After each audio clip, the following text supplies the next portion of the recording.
So finally East Bengal Mohammedan স্পোর্টিংকে হারিয়ে mini derby জিতে নিয়েছে। 3-1 রেজাল্টে ইস্টবেঙ্গল এই সিজনের একটা মাত্র ডার্বি আইএসএলে জিততে পারলো।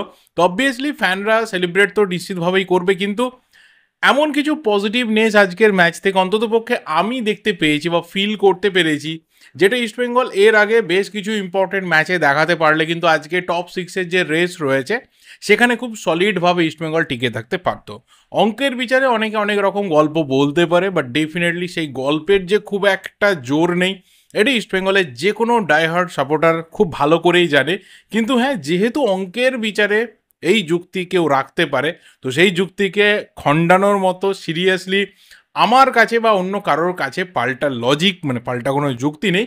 বাট স্টিল বাকিদের তুলনায় ইস্টবেঙ্গল যে অনেকটা পিছিয়ে রয়েছে টপ 6-এর ফাইনাল ক্যালকুলেশনের দিকে তাকে দেখলে এটা পরিষ্কার একটা ব্যাপার। কিন্তু হ্যাঁ, আমরা মেনলি কথা বলবো আজকের ম্যাচটা নিয়ে, উঠে আসা পজিটিভ দিকগুলোকে নিয়ে, এবং অবশ্যই কোন কোন প্লেয়ার সবথেকে বেশি আজকের ম্যাচে সারপ্রাইজ করলো সেই দিকটা নিয়ে।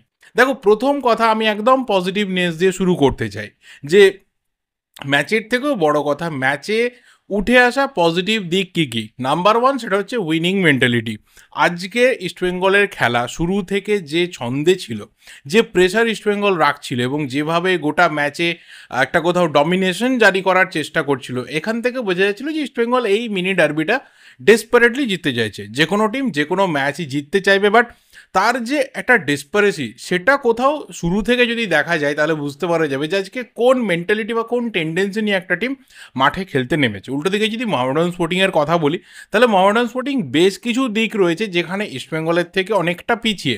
নাম্বার 1 সেটা হচ্ছে প্লেয়ারদের এক্সপিরিয়েন্স। আমি যদি ফরেন প্লেয়ারের কথা বলি, ইন্ডিয়ান প্লেয়ারের কথা বলি, তাহলে অবশ্যই ইস্টবেঙ্গলের যে সেট অফ প্লেয়ার্স রয়েছে আর মোহামেডান স্পোর্টিংয়ে যে সেট অফ প্লেয়ার্স রয়েছে, এক্সপিরিয়েন্সের দিকে কিন্তু মোহামেডান স্পোর্টিং অনেকটা পিছিয়ে। আর নাম্বার 2 হচ্ছে এই মুহূর্তে দাঁড়িয়ে একটা উইনিং মেন্টালিটি বা একটা টপ লেভেলে পারফরমেন্স করার মেন্টালিটি। ইস্টবেঙ্গলের ক্ষেত্রে দুটো জায়গা রয়েছে। এক হচ্ছে শেষ মুহূর্তে কিছু অঙ্ক, যার হয়তো খুব খুব একটা স্ট্রং জায়গা নেই যে টপ 6-এ যাওয়ার মতো, বাট স্টিল একটা অঙ্ক রয়েছে। আর সেকেন্ড জিনিস হচ্ছে যে যেটুকু সময় রয়েছে এএফসি চ্যালেঞ্জ লিগের নকআউটে নিজেদেরকে প্রিপেয়ার করে নেওয়ার মতো, সেইটুকু সময়কে ইস্টবেঙ্গল প্লেয়াররা কাজে লাগাতে চাইছে। তো দুটো মোটিভেশনের জায়গা রয়েছে। আর মোহামেডান স্পোর্টিংয়ের ক্ষেত্রে প্রবলেম হচ্ছে যে মাঠের বাইরে যে ধরনের অ্যাডমিনিস্ট্রেটিভ প্রবলেম মোহামেডান স্পোর্টিংয়ের প্লেয়াররা দিনের পর দিন ফেস করেছে, তো সেই জায়গা থেকে দাঁড়িয়ে পারফরমেন্স টপ লেভেলে নিয়ে যাওয়া ভীষণভাবে একটা চাপের জায়গা। এবং তার সাথে উপরেই পাওনা এই খারাপ পারফরমেন্সের ক্ষেত্রে সেটা হচ্ছে ডাগ আউটে যিনি মেন কোচ তার না থাকা। অবশ্যই মাঝখানে রিপোর্ট এসেছিল বা ক্লাবের তরফ থেকেও জানানো হয়েছিল যে যে সমস্যা আন্দ্রে চেরনিসভের সাথে রয়েছে সেটা মিটে গেছে, বাট সেটা এখনও অবধি মিটেছে বলে তো মনে করা হচ্ছে না। কারণ স্টিল মেহরাজউদ্দিন ওয়াডু তিনিই কিন্তু টিমকে ট্রেনিং করাচ্ছেন, কোচিং করাচ্ছেন এবং ম্যাচের সময় তিনি সাইডলাইনে থাকছেন। তো এই ক্ষেত্রে মোহামেডান স্পোর্টিং বিভিন্ন দিকে ইস্টবেঙ্গলের থেকে পিছিয়ে ছিল আজকের এই ম্যাচটাতে। ইস্টবেঙ্গলের ক্ষেত্রে কয়েকটা মেন পজিটিভ দিক হচ্ছে। নাম্বার 1 যেটা বললাম যে winning mentality from the very beginning, একটা টিম নিজের 100% থেকে বেশি দেওয়ার চেষ্টা করে শুরু করছে, এবং তার সাথে যে প্লেয়ারদের ডেডিকেশন এবং ওভারঅল যে নিজের একটা পারফরমেন্সের লেভেলকে ছাপিয়ে যাওয়া, সেটা কিন্তু ইস্টবেঙ্গল প্লেয়াররা দেখাতে পেরেছে। কিন্তু এই ক্ষেত্রে আমি একটা ছোট্ট জিনিস মেনশন করতে চাই, যে কনসিস্টেন্সি।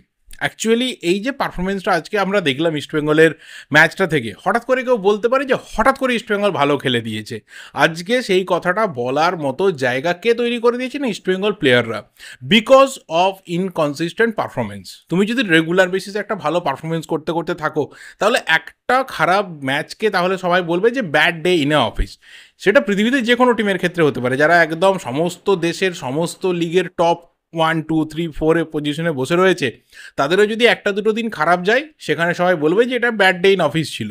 বাট যদি ম্যাক্সিমাম দিন আপ ডাউনের মধ্যে থেকে হঠাৎ করে একটা ম্যাচ কেউ ভালো খেলে ফেলে, তখন বলবে যে এটা হঠাৎ করে হয়ে গেছে, বাই চান্স বাই ফ্লুক হয়ে গেছে। আজকে সেই সিচুয়েশনটা কিন্তু ইস্টবেঙ্গলের প্লেয়াররা তৈরি করে দিয়েছে।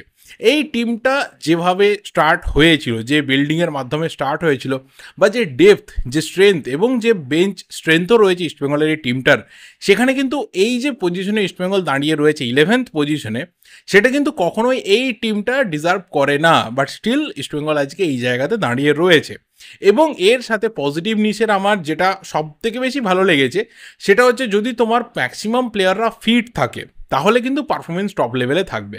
দেখো আমি বারবার একটা কথা বলেছিলাম, বিভিন্ন রকম যে মার্কেটে অকাট্য যুক্তি রয়েছে অন্যদিকে ফোকাস ঘুরিয়ে দেওয়ার থেকে ইস্টবেঙ্গলের এই সিজনে খারাপ পারফরমেন্সের একটা বিগ রিজন হচ্ছে যে ফিটনেসের সমস্যা। সেটা হতে পারে যে যখন প্রিসিজনটা শুরু হয়েছিল তখন থেকে একটা প্রবলেম ধরা পড়েছিল, বা পরবর্তী ক্ষেত্রে বিভিন্ন প্লেয়ারের চোটাঘাতও একটা ফ্যাক্টর। তো ফিটনেস একটা মেন ইস্যু। অস্কার ব্রুজও তিনি একটা কোনো সিঙ্গেল ডে পাননি যেখানে তার স্কোয়াডের পুরো 100% প্লেয়ারকে তিনি একটা ম্যাচ ডেতে পেয়েছেন, যে তিনি সিলেকশন করার আগে আগের রাতটা না ঘুমিয়ে কাটিয়েছেন, যে আমি কাকে খেলাবো না, কাকে কোন সময় নামাবো, অপোনেন্টকে কীভাবে আমি রিড করব আমার বিভিন্ন প্লেয়ারদের দিয়ে। তিনি কিন্তু এই সুযোগটা পাননি, অর্থাৎ তাকে হয়তো না ঘুমিয়ে কাটাতে হয়েছে, কিন্তু এটা ভাবতে গিয়ে নয় যে আমি কাকে ছেড়ে কাকে খেলাবো, কারণ তিনি সেই স্কোয়াড একদিনও হাতে পাননি because of injury, fitness and other medical issues. তো এটা একটা বিগ ফ্যাক্টর, এবং আজকে দেখা গেল বেশ কিছু প্লেয়ার যারা ইনজুরি থেকে ফিরে আসার পর এমন লেভেলের পারফরমেন্স তুলে ধরেছে যার কারণে আজকে ইস্টবেঙ্গলের এই 3-1 রেজাল্টটা। নাম্বার 1 এক্সাম্পল হচ্ছে আনোয়ার আলী। দীর্ঘদিন মাঠের বাইরে ছিল, মাঠে থাকলে ডিফেন্স লাইনে থাকলে ঠিক কতটা ইমপ্রুভড ইস্টবেঙ্গল খেলে সেটা শো করতে পেরেছে। অবশ্যই আনোয়ার আলী সিজনটা এবারে একদমই ভালো যায়নি, তার বিভিন্ন রকম ডিসিশন, তার মাঠের বাইরে সিচুয়েশন, তার বিভিন্ন সিলি মিস্টেক থেকে গোল খাওয়া, কিন্তু এটাও মাথায় রাখতে হবে যে ইস্টবেঙ্গল ম্যাক্সিমাম ম্যাচে আনোয়ার আলী খেলার পর থেকে ম্যাক্সিমাম ম্যাচে যেটা ভালো ডিফেন্স তৈরি করতে পারছিল সেটাও কিন্তু আনোয়ার আলীর জন্য। তো একটা প্লেয়ারের হয়তো 100% টাইম ভালো যাবে না, বাট ম্যাক্সিমাম ক্ষেত্রে ইস্টবেঙ্গলকে আনোয়ার আলী হেল্প করেছে। সেকেন্ড প্লেয়ার হচ্ছে সাউল ক্রেসপো। দেখো শুধুমাত্র ফিরে এসে আমি গোলটা করেছে এটা বলবো না, একটা বিউটিফুল ফিনিশ করেছে এটা বলবো না, যে জায়গা থেকে ও কোথাও অপারেট করছিল, যে জোনটা ও হ্যান্ডেল করছিল, যে জোনটা ও ম্যানেজ করছিল, এখানে কোথাও সাউল ক্রেসপো বা একটা সলিড সিনিয়র প্লেয়ারের যে অভাবটা, এটা ইস্টবেঙ্গল এতদিন ধরে মানে বুঝতে পারছিল যে এখানে কোথাও অভাবটা রয়েছে। আজকে সাউল ক্রেসপো সেই জায়গাটাকে অনেকটা কভার করেছে। তো এই দুটো আমি মেন এক্সাম্পলের কথা বলবো যে যারা ইনজুরি থেকে ফিরে আসার পর আজকে ইস্টবেঙ্গল অনেকটা বেনিফিট পেয়েছে। এবার যদি আসি আজকের পরিষ্কার ম্যাচের ব্যাপারে, তাহলে 3টে ব্রিলিয়েন্ট গোল হয়েছে, যার মধ্যে প্রথম গোলটা মহেশ যে জায়গা থেকে ফিনিশ করেছে, that was a incredible finish. মহেশের এই ধরনের ফিনিশ আমরা এই সিজনে বোধহয় দেখিনি, এতটা অ্যাকুরেট, এতটা টু দ্য পয়েন্ট এবং এতটা কুল কাম অ্যান্ড কম্পোজড ফিনিশ আমরা মহেশের থেকে দেখিনি। খুব কম গোল দেখেছি, লাস্ট কবে মহেশের গোল দেখেছিল আমিও সিরিয়াসলি ভুলে গেছি, বাট আজকের গোলটা অসাধারণ ছিল, পদম ছেত্রীর কিচ্ছু করার ছিল না। সেকেন্ড গোলটার ক্ষেত্রে আমি একইভাবে বলবো যে যেভাবে মেসি বোলির সাথে সাউল ক্রেসপো কম্বাইন করলো, যে জায়গা থেকে ফিনিশ করলো, গোলকিপারের মাথা থেকে একটা চিপ দিল, তো একটা বিউটিফুল ফিনিশ ছিল। এবং সাউল ক্রেসপো যে ইনজুরি সারিয়ে ফিরে এসেছে এবং তার মাঠে এসে ইস্টবেঙ্গলের জার্সিতে শুরুতেই যে ইম্প্যাক্টটা চেঞ্জে নামার পর, সেটা কিন্তু সাউল ক্রেসপো দেখাতে পেরেছে। বাট আমি বলবো আজকের থার্ড গোলটা অন্ততপক্ষে আমার চোখে ওয়ান অফ দ্য বেস্ট গোল এই লাস্ট কয়েকটা ম্যাচের মধ্যে আমি যা গোল দেখেছি, বিশেষ করে যখন একজন ইন্ডিয়ান প্লেয়ার এই ধরনের একটা হাফ টার্ন থেকে ফিনিশ করছে, এই লেভেলের একটা ভলিউম আছে হাফ টার্নে, তখন সেটা কিন্তু অনেক দিন মনে থাকবে। ন্যাচারালি আমরা বিদেশি স্ট্রাইকারদের থেকে দেখি, বড় বড় প্লেয়ারদের থেকে দেখি, বা ইন্ডিয়ান ফুটবলেরও যারা প্রতিষ্ঠিত প্লেয়ার তাদের থেকে দেখি, বাট একটা ইয়াং প্লেয়ার যে রেগুলার বেসিসে গেম টাইম পাচ্ছে না, কেন পাচ্ছে না এখানে একটা প্রশ্ন করা দরকার। Dimitrios Diamantakos he is totally awful. তিনি হয়তো ইন্টারভিউতে গিয়ে বলতে পারেন যে আমার টিমমেটরা আমার খেলা বুঝতে পারছে না, আমার সাথে কম্বিনেশন তৈরি হচ্ছে না, আমার টাইম লাগবে, বিভিন্ন রকম প্রবলেম হচ্ছে, তিনি বলতে পারেন। বাট আজকে যে জায়গা থেকে দিমিত্রিয়াস ডিয়ামান্টাকোস মিস করেছে, এই জায়গাগুলো তিনি হয়তো সেই ইন্টারভিউতে মেনশন করতে পারতেন যে আমিও ইজি চান্স মিস করেছি, আমাকেও প্লেটে বল সাজিয়ে দেওয়া হয়েছে, আমিও উড়িয়ে দিয়েছি বা সাইড নেটে মেরেছি, এটাও তার মেনশন করা দরকার ছিল। এবং কোচের অনেক বেশি করে আরও আগে থেকে ডেভিডকে গেম টাইম দেওয়া দরকার ছিল। আজকে ডেভিড অল্প সময়ের জন্য গেম টাইম পেয়েছিল, বাট যে ফিনিশটা করেছে কোচের অনেকদিন মনে থাকবে। এবং আমার মনে হয় নেক্সট ম্যাচে যাই রেজাল্ট টার্গেটেড থাকুক না কেন, রেজাল্ট 90 মিনিটসের পর যাই হোক না কেন, আমি অ্যাটলিস্ট ডেভিডকে ফার্স্ট 11-এ দেখার জন্য ওয়েট করে থাকবো। কারণ এই প্লেয়ারটা যদি আরও বেশি গেম টাইম পায় তাহলে আরও বেশি কিন্তু গোলের জন্য চান্স ক্রিয়েট করবে। এবার অনেকে বলবে যে ডেভিড অল্প সময়ের জন্য খুব ভালো, ইয়াং প্লেয়ার রয়েছে, দৌড়তে পারে। আরে ভাই, যে ইয়াং প্লেয়ার রয়েছে যার মধ্যে সেই কোথাও জিলটা রয়েছে, সে তো 90 মিনিটসই দৌড়বে, সে তো 90 মিনিটসই সুযোগ তৈরি করবে। তুমি ওই 10-15 মিনিট ধরে সবসময় একটা প্লেয়ারকে ডেভেলপ করতে পারবে না। সো আমি ডেসপারেটলি চাইবো যে ডেভিড শুরু থেকে খেলুক, যাই হোক না কেন, অ্যাটলিস্ট দিমিত্রিয়াস ডিয়ামান্টাকোসের থেকে বেটার ফুটবলটা হয়তো ডেভিড খেলবে। এবার যদি পরের দিনকে দিমিত্রিয়াস গোল করে ফেলে তখন এসে গালাগালি দিও, আমি হজম করে দেবো, প্রবলেম নেই। বাট আমি অলওয়েজ আমার ইন্ডিয়ান প্লেয়ারের জন্য ভোকাল রেজ করবো, তাতে যাই হয়ে যাক না কেন। তো 3টে গোল বিউটিফুল ফিনিশ ছিল ইস্টবেঙ্গলের তরফ থেকে, একটা গোল কনসিড করেছে East Bengal, otherwise clean seat. Prabhsukhan single রাখতে পারতো, বাট প্রভসুখান সিঙ্গিল বেশ কিছু ভালো সেভ করেছে, কিন্তু তারপর দেবজিৎ মজুমদার অল্প সময় গেম টাইম পেয়েছিল, 10 to 12 মিনিটসের মতো হবে ইঞ্জুরি টাইমটা মিলিয়ে নিয়ে। তো সেখানেও কিন্তু বিউটিফুল ফিনিশ করেছে, ক্লোজ রেঞ্জ থেকে বল সেভ করেছে।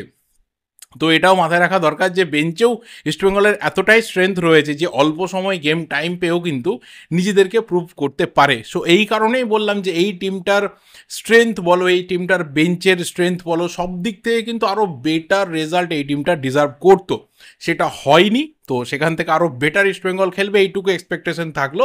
তো আজকের ম্যাচে আমি ওভারঅল বলবো যে যেভাবে ইস্টবেঙ্গল একটা ডমিনেশনের রাস্তা ধরেছিল শুরু থেকে, সেটাকে কন্টিনিউয়াসলি রেখেছিল, সেইভাবে ফুটবল খেলেছে। দুটো টিমই মোটামুটি একটা সময়ের পর, বিশেষ করে সেকেন্ড হাফে মোহামেডান স্পোর্টিং অনেকটা বেটার খেলার চেষ্টা করেছে, বাট একটা গোল ছাড়া সেইভাবে খুব একটা ইস্টবেঙ্গলকে বেগ দিতে পারেনি। আর ম্যাক্সিমাম ক্ষেত্রে আমি বলবো যে দুজন গোলকিপার এবং তার সাথে অবশ্যই আনোয়ার আলী, এই তিনজনের জন্য অনেক ক্ষেত্রে আমি বলবো যে মোহামেডান স্পোর্টিং তারা কিন্তু গোল পায়নি। তবে হ্যাঁ, কিছু প্লেয়ারের খেলা ভীষণভাবে অফুল, যেমন বলতে হবে মোহাম্মদ রাকিবের কথা, কিন্তু হয়তো ইঞ্জুরি সারিয়ে ফিরে আসছে, তো আমি সাইড রাখছি। নিশু কুমারের কথা বলতে হবে নন্দ কুমার শেখরের কথা।